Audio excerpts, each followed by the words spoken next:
Zach comes running up to me. He's like, hey, McCoy. He's like, hey, aren't you friends with Pat Tillman? I was like, yeah, what's up? And he just goes, buddy. I'm like, what? What's up? He's like, and he kind of was at a loss for words. Like, it's on the news. I think something happened to Pat. I'm like, what? He's like, I was ever at the NCO lounge and there's like a thing on TV. He's like, I think Pat's gone. I looked at him just the way you looked at me, like that. And I stopped what I was doing and I ran over to the lounge and I was looking through the window and they had TVs on and there was a CNN with a scroller going on.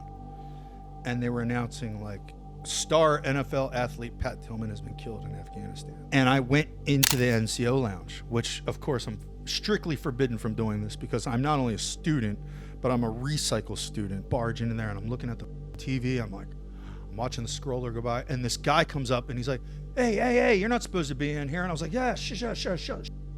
And he looked at me and he looked at the TV and I guess he saw the look on my face and he was like, oh man, hey, come here, really. And his tone changed. He's like, you can't be in here. You got to get out of here. And he was pushing me out. And as he was pushing me out, I was like watching the TV. And I just remember going from the lounge and going outside and how bright it was, thinking about it. Like, this is crazy. I haven't thought about his death in a long time. Just thinking about, like, I can remember the heat and the smell of the grass and how bright it was.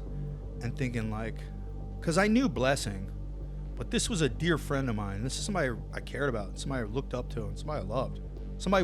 Somebody we all loved. He wasn't just my very special friend. He was a part of our family. We loved him.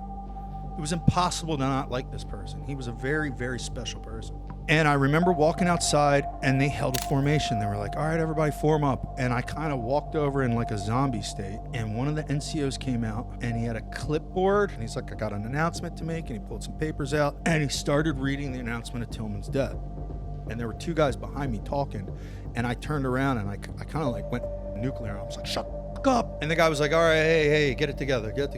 You know, he read the announcement that was on the paper. As of such and such hours, you know, Pat Tillman's been killed by the Taliban, blah, blah, blah, blah, blah. And he's like, and I know that we have two guys here, because it was me and Mike Anderson. I know we have two guys here who served in Tillman's platoon. And I just remember looking down the formation line and looking at Mike, and Mike just standing there in shock with his mouth open, like, I don't know how to describe it. This wave of emotion hit me for sure. And I walked right the out of formation. I didn't ask. I just walked out of formation. I walked up the hill to the HHC and I asked to see the CO. I told the CO, I was like, I want a VW right now. I want to get overseas. I need to be with my guys.